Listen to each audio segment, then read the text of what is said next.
What's up, everyone? Welcome to the same Phillies Sports History for July 13th, 2024. I'm your host, Jim Montgomery. Welcome to a Saturday edition, kind of a rainy, humid, just soupy Saturday out there. Let's start with the Phils.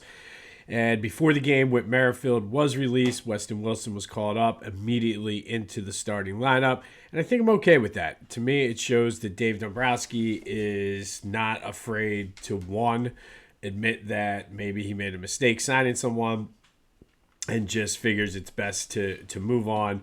And it also kind of shows that I wonder if they weren't as good as they were if he would have released him. It may have been more of a, hey, a big move is coming. And despite the fact of what Johan Rojas has been doing in the field, I still feel like there's probably a big move coming. But he isn't messing around. Looks like he's all in. Now, to the field, it's almost like they thought they could cakewalk over the A's, but hey, sometimes this happens. I look for them to bounce back today. Ranger definitely is struggling, so hopefully some time off will do him wonders. He did, I saw in an interview, say he's just really trying so hard, so I don't know if it's a situation where he was missing there and now he's really struggling to get back, but we'll see. The time off will do him well. Tyler Phillips makes the start today. South Jersey's own. Grew up a Phillies fan. It's definitely kind of a good story. See how, and I have no idea who's pitching tomorrow, but I look for them to bounce back today and recover from that 6-2 loss to the A's. Braves won, so the lead is now 8.5. Like I just think they got caught sleeping. I think they thought they were going to carry that momentum. It's the A's. It was a perfect letdown spot. Like we talk about that in the NFL all the time. Perfect letdown spot. You just swept the Dodgers. The A's are not a good team coming in, and they got caught. But man, their closer, 104 miles an hour. That's just ridiculous. And it looked like me out there trying to hit an 80-mile-per-hour fastball. It's just, hopefully they can get a lead and not have to worry about seeing this guy tonight. So looking forward. Let's get this series, take 2 out of 3, and head into the All-Star break and give everybody some rest. I've been telling you about Philly Goat. The John Kruk is my spirit animal shirt. 10% of the proceeds go to Battle Brothers. I've been telling you all summer about the shoes. Getting ready to go down to Ocean City, Maryland. I will be packing my canvas loafers. I'll probably take the Schmitties and probably the Fanatics as well, just for the sake of it. But you got to go check out Philly Goat. Use the promo code Jim Montgomery for 10% off your order. Great selection of t-shirts. The shoes, though, are amazing. Just be sure to use that promo code Jim Montgomery for 10% off of your order. Some Sixers news, and they get back to Summer League tonight, the Vegas version of that. But lots of still movement going on in the free agent world. KJ Martin re-signed a 2-year deal. Multiple sources that I saw that this is likely going to be so they have some trade bait or guys to trade or something to trade at mid-season to improve the team. I like it because he should be able to provide some spark before he gets traded and could ultimately either play his way into the Sixers rotation or give them, like I said, a piece to trade for later in the season. There's still some rumors going around that Gary Trent Jr. might be the next one to sign, maybe even for a cheap prove-it deal. I think ultimately he would be in the mix to be in the starting lineup, has experience playing under Nick Nurse. They didn't necessarily have the best relationship, but he's very close with Rico Hines, one of Nurse's assistants. And I really do, like I said, think that this would be a good move for this year, especially if you're thinking we can go all in, get him in on a prove-it deal. I would not be opposed to that either. But the fact that people want to play for Nick Nurse and his staff is the complete opposite of where we were with Doc. So just one more time this week, kudos to Daryl Morey and Elton Brand for really working hard and taking the criticism as they were trying to clean up this Sixers culture and this Sixers team. So kudos to you guys. But more, hopefully we get some updates on the Gary Trent Jr. I think that would be a good fit that I would not mind taking, and have a little bit of competition for that starting shooting guard spot, and nothing wrong with a little competition. Union in action tonight in Toronto. It's a big game. If they're going to turn it around, this is where it's got to start. There's only 3 points separating the Union and Toronto in the wild card standings. As bad as the Union have been, they're right there in the mix. So this would be good time to get on track. No distractions down with the home fans in Chester. Let's go up to Toronto and get the win tonight. All right, we are going to hop in the way back machine today and go all the way back to 1896. And on this day in 1896, the Phillies lost to the Colts in Chicago. They were one of the early names of the Cubs, 9-8. But Ed Delahanty went 5 for 5 with 4 home runs, 2 of them inside the park. The only person to ever hit 4 home runs in a game, and 2 of them being inside the park, and nobody else has done an inside the park home run during a 4 home run game. At the time, he was only the second player to ever hit 4 homers in a game, and only 18 have done it in the history of Major League Baseball. But Delahanty was one of 3 Phillies to do it. Chuck Klein did it in the 30s. Mike Schmidt did it in the 70s. And then the Dodgers are the only other team to do it, and they've done it twice.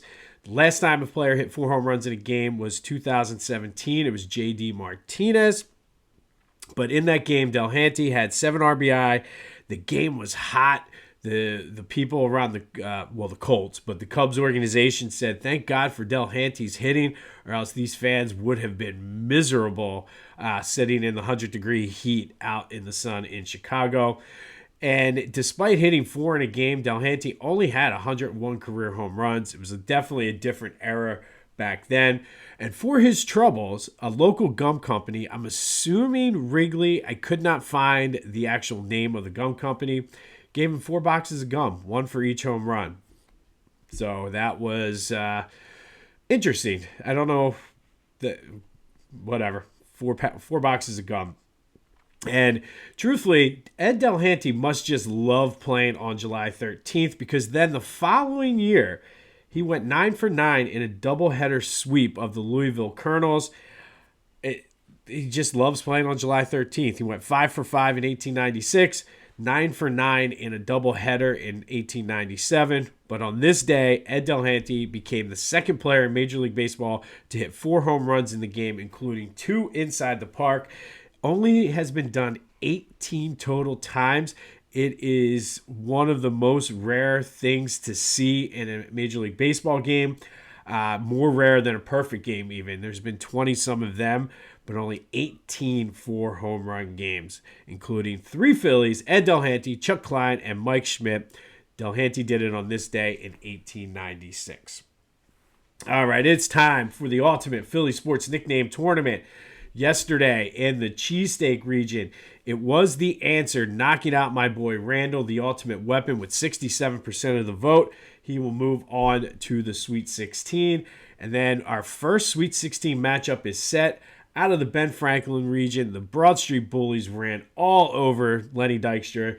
And with 93% of the vote, the Broad Street Bullies are moving on and will take on World Be Free in the Sweet 16. Today, though, let's go to the Schuylkill region. And in our first matchup, the number 2 seed, Dr. J, takes on the number 7 seed, Dirty Waters. This should be an interesting matchup as well. Dr. J, Julius Erving's obviously known for his dunks, went to UMass, where he averaged in 2 seasons 26 points, 20 rebounds, one of only 6 NCAA players to do that. Only played 2 years and then went pro, claimed a hardship. Did go to the ABA to play for the Virginia Squires, because at the time the NBA said you needed to be out of high school 4 years before you could play in the NBA. So Virginia welcomed them, went to play for the ABA. Interesting little factoid about when he played at UMass. The year he came into UMass, the NCAA had a rule that you could not dunk. So Nobody saw Dr. J dunk until he went into the pros, unless you saw him on the playgrounds where he got his name. But back to the Squires. So he played a couple seasons for the Squires. And then his draft eligibility for the NBA came up, and he was drafted by the Bucks, which would have put him on a team with Oscar Robinson and Kareem Abdul-Jabbar. Imagine that big three in the NBA back then. However, there was a little controversy there because prior to the draft, he was having some contract issues with the Virginia Squires and had signed a free agent deal with the Hawks. So this caused a three-way dispute between the Squires, who said, no, you got to play for us, the Bucks, who said, no, we drafted you, and the Hawks, who said, hey, you signed a contract here. Took it to court, and the judge sided that he was playing for the Virginia Squires, ended up on the Nets, and ultimately ended up with the Sixers. We just talked about Dr. J telling Paul George the story of how he was there, needed Moses to get him over the hump. You are Moses, basically, is what he told them. But Dr. J, NBA championship, got the last one here in Philly for the Sixers. Won 2 in the ABA with the Nets. He was a 3-time MVP in the ABA. He won the 1981 NBA MVP. He's on the All-NBA 35th, 50th, and 75th anniversary teams. His number 6 is retired in the rafters down at the Wells Fargo Center. And the origin of his nickname, his boy, Leon Saunders, Dr. J would call him the professor. Leon would call Dr. J doctor, and it just stuck. There was a lot of people trying to give him other nicknames. He's like, no, call me Doc. And it has just stuck and is one of the more iconic nicknames in all of sports. So tough matchup then for our number 7 seed, Dirty Waters. Andre Waters, went to Cheney State. 3-time All-PSAC while there. He was a member of that Eagles 91 defense who we just talked about last week, who, in my opinion, is the greatest defense of all time. He was known for his hard hits. Sometimes they were questionable, late, a little dirty, but what it did was it put that little bit of doubt in receivers and running backs. He did, though, because of the way he played, did lead the Eagles in tackles 4 times, including being the leading tackler on that 91 defense. He was a fan favorite, racked up penalties and fines, but I just know as a kid, loved those hard-hitting defenses. And to me, take the penalties every now and then. It was worth it because eventually it would pay dividends. He did have 15 career interceptions as well. So I would go as far as saying Andre Waters as a player was probably a little underrated. And that happens when you have Reggie White, Jerome Brown, Clyde Simmons, Seth Joyner, those guys on that team. I would say you kind of get lost in there. But Andre Waters was definitely a very underrated player. Got his nickname from Dan Deerdorf, who said he was a cheap shot artist and called him Dirty Waters. And he even had a rule named after him, the Andre Waters rule. So now it's up to you. Who has the better Philly sports nickname in the Schuylkill region? Our number 2 seed, Dr. J, the number 7 seed, Dirty Waters. Get your votes in. Call or text me on the Back to the Future voice and text line 267-495-8531. That'll get you in. Hit me up on the social media, Jimbo_Mont on Twitter and TikTok, at Philly Jimbo on Instagram, Facebook, LinkedIn, all of it. You can comment right there on Spotify if that's where you're listening. But please go to the YouTube channel and subscribe if you have not already. Spread the word, get other people to vote. But who do you got out of the Schuylkill region? The number 2 seed, Dr. J, the number 7 seed, Dirty Waters. Get that vote in. And now we move into another kind of heavyweight matchup out of the Balboa region. We have the number 4 seed, the Hammer, taking on the 5 seed, Weapon X. Let's start with Dave Schultz, the Hammer. He was a member of those Broad Street Bullies teams, 2-time Cup winner, one of the best enforcers and most feared guys in the NHL at that time. He even recorded a song that was only here locally in Philly called The Penalty Box in the mid-'70s. After he set the NHL record that still stands today for 472 penalty minutes in the 74-75 season. I have not been able to locate a copy of The Penalty Box, But if you have a copy of it, send it my way. I would love to listen to it and just see what Dave Schultz was up to then. But despite his reputation as an enforcer, that's where the nickname the Hammer came from, just because he hit hard. He was actually pretty talented as a skater and a scorer as well. Scored 20 goals in that 73-74 season. Scored the game-winning goal and series winner in overtime in the first round against the Atlanta Flames they were back then in 74. So he was more than just a one-trick pony. Met him one time at my buddy's bar. Great dude. Definitely one of those guys. I talked about the Broad Street Bullies yesterday, obviously, but one of those guys, it was fun to just hear him talk, and what was very open to shaking hands and said, hey, how are you? But Dave the Hammer Schultz is our 4 seed out of the Balboa region. He is taking on Weapon X, and really not much needed here. Brian Dawkins, legend. Nickname origin comes from Wolverine on X-Men, his alter ego. When he came out of that tunnel, he became a changed person. Widely considered by most people a top 5 safety of all time. People put him up there with Ronnie Lott, Palomalu, Ed Reed, guys of that nature. But I think they all did something well, and I think Dawkins sort of was like the most versatile, if I had to say that, out of all of them. By far the leader of Jim Johnson's defense. And I feel like you had Ronnie Lott, who was a hard hitter, Palomalu, who was fast. You had Ed Reed, who could hit and kind of work into coverage. But Dawkins would blitz and get his sacks. He was a feared hitter over the middle. He could cover. I mean, the picture of the Superman tackle against the Giants, the fumble where he came off the edge and sealed the game against Ben Roethlisberger in 2008. Who could forget the Algie Crumpler hit? A couple seasons before, a lot of people forget about the hit he had on Michael Vick in the divisional round game down at the Vet. I think it was 2002, when basically broke Mike Vick's ribs, I believe, and actually knocked himself out, which Dawkins would hit so hard sometimes he would knock himself out. He had the one where he jumped over the line against Jerome Bettis. Just his speech after the NFC Championship game. He had that game where he had an interception, a fumble recovery, a touchdown, and a sack. Did get his Super Bowl ring as a member of the Eagles in 2017 on the general manager staff, I believe he was.